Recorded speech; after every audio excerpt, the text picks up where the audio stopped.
ఓం శ్రీ సాయిరామ్. మనం నిత్య జీవితంలో వినేటువంటి ఒక సూక్తి జాతస్య మరణం ధ్రువం. దాని గురించి తెలుసుకుందాం. పుట్టేది ఎవరైనా గిట్టేందుకే, ఈ మధ్యలో తిరిగేది తిరగటమే, తరిగేది తరగటమే. తిరగటం కర్మ, తిరిగి తిరిగి అరిగిపోవటం ఫలం.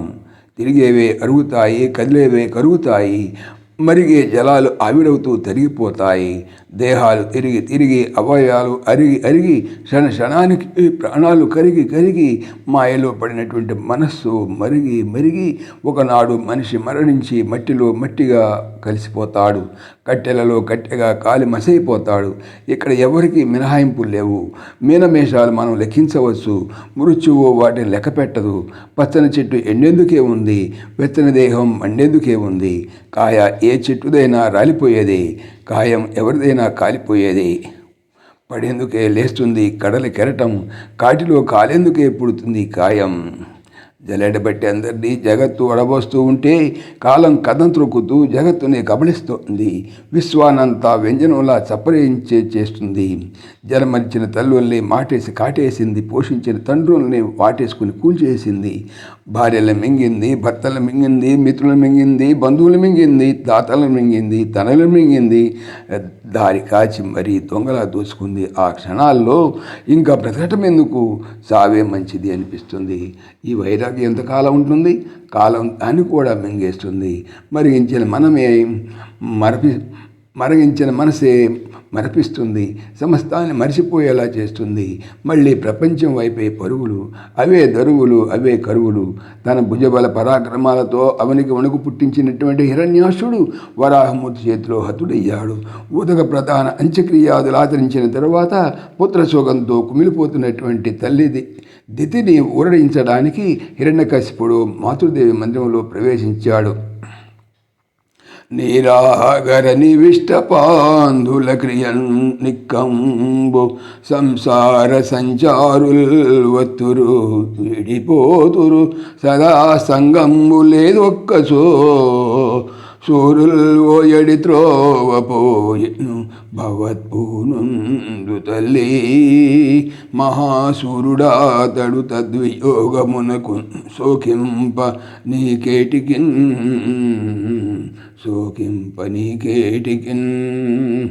అమ్మ, ఈ ప్రపంచం ఒక సలివేంద్రం లాంటిది. జీవులందరూ దాహం తెచ్చుకోవడానికి వచ్చిన బాటసారులే.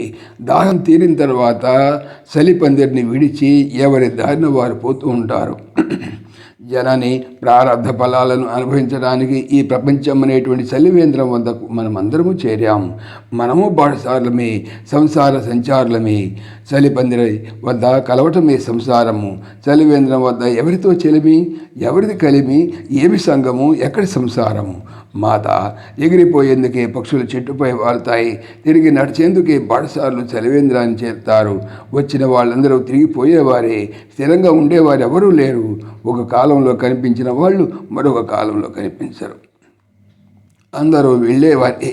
మనము అంతే, కాకపోతే కొందరు ముందు, కొందరు వెనుక అంతే. నా సోదరుడు మహిని వణికించినటువంటి నీ ముద్దుల తనయుడు హిరణ్యాక్షుడు ముందు వెళ్ళాడు. విధియ తనది, తిది తదియ మనది. అంతే తల్లి, ఎవరైనా పోయేవారే. కానీ నా సోదరుడు మహాసూరుడు కనుకనే విష్ణువుతో పోరాడి సూర్యులపై నుంచేటువంటి మార్గంలో వెళ్ళిపోయాడు. విజయం విష్ణుదైతే వీరస్వర్గం నా తమ్ముడిది. సర్వజ్ఞుడీశుండు సర్వాత్ముడవ్యయుండమలుండు సత్యధనందుడార్యుండు.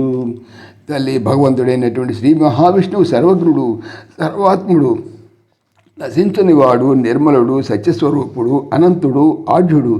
ఆ దివ్యాత్ముని చేతిలో మరణించిన మహావీరుడైనటువంటి నా సోదరుని మరణం దుఃఖించదగింది కాదు అని హిరణ్యకశిపుడు తల్లి దితిని ఎంతగానో ఓదార్చాడు. కుమిలిపోతున్న మాతృ శ్రీ హృదయాన్ని కుదుటపరిచాడు. మరి ఆ తర్వాత జరిగిందేమిటి? దానవ శ్రేణికిన్ వైకుంఠుండు కృతాపరాధుడతనిన్ వన్నింపనికేటికిన్. దానవులందరికీ విష్ణువు ప్రబల శత్రువు, అతన్ని వధించాలే కానీ వర్ణించకూడదంటూ మళ్ళా విజృంభించాడు. తల్లికి బోధించిందేమిటి, తానిప్పుడు వాదించేదేమిటి? అనర్థాల వైపు పరుగు తీసేవారికి పరమార్థం ఒక పట్టున వంట పట్టదు. దేవుడున్నాడని తెలియంది ఎవరికి? దేవుడు అంటే ఏమిటో తెలిసింది ఎవరికి? తెలియటం వేరు, అర్థం కావటం వేరు. ఆవు తిన్న ఆహారాన్ని నెమరు వేస్తుందని మనకు తెలుసు, కానీ ఆవు నెమరు వేసేది జీర్ణం కాని దాన్ని అని తెలియాలి. ఏది యుక్తము ఏది అయుక్తము ఆలోచించలేక కసువు మేసేటప్పుడు ఆవు ఏదేదో తినేస్తుంది. తినింది జీర్ణం కానప్పుడు తిరిగి నోట్లోకి తెచ్చుకొని మళ్ళీ నమిలి మింగుతుంది. అదే నెమరు వేయటం. తృణస్వీకరణకాలే రోమస్తం కుర్వన్ పశురివ పశ్చాత్ అనర్థం మా భజాం. అయోగ్యమైన దాన్ని ఆరగించి అది అరగని దశలో నెమరు వేయటానికి పశువు పరితపించినట్లు అనర్థదాయకమైనటువంటి విషయాలను ఆశ్రయించి ఆ తర్వాత ఆవేదతో కుమిలిపోవద్దని ఆప్తవాక్యం. స్వయం ప్రకాశ యతీంద్రుడు పలికినటువంటి హితవాక్యం. సాయిరాం. ఓం దేవకీ నందనాయ విద్మహే వాసుదేవాయ ధీమహి తన్నః కృష్ణ ప్రచోదయాత్. ఓం సర్వం శ్రీకృష్ణార్పణమస్తు. జై శ్రీకృష్ణ. జై జై శ్రీకృష్ణ. ఆత్మీయులకు మనవి, శ్రీకృష్ణ పరమాత్మ ఈ ఛానల్తో పాటుగా అనంత మహిమల శ్రీ సత్యసాయి అనేటువంటి మరొక యూట్యూబ్ ఛానల్ చేయిస్తున్నారు. దీనికి సంబంధించిన లింకు డిస్క్రిప్షన్లో చూడవచ్చు. జై శ్రీకృష్ణ. జై జై శ్రీకృష్ణ.